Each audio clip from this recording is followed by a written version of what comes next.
Pessoal, hoje eu tô aqui para trazer mais um vídeo para vocês sobre a minha bike, uma Specialized Rockhopper, como vocês podem ver.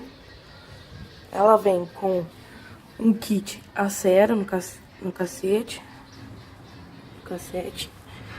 e um Acera no câmbio traseiro. Eu pus um pedal da Shimano de clipe. O pedal aqui é Shimano, cadê? Aqui também é Shimano.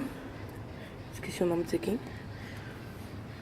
Ela é uma Rockhopper 2016, tamanho M, como vocês podem ver.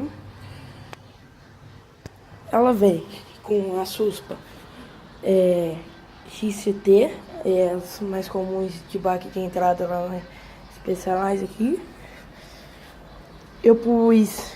Veio com uma manopla da Specialized. Eu tirei e pus essas aqui da TSW. Vem com esse encosto aqui.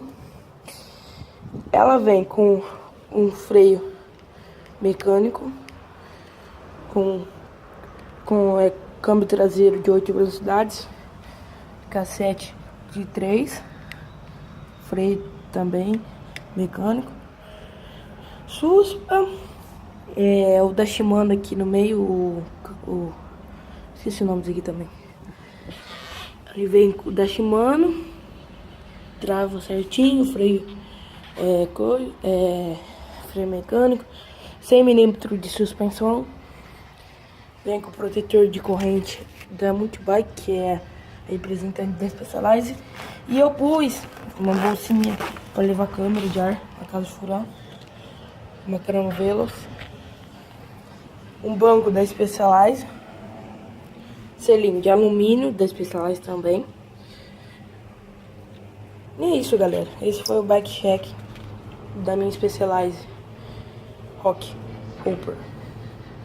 Muito obrigado. Esperem por vídeos. Tchau.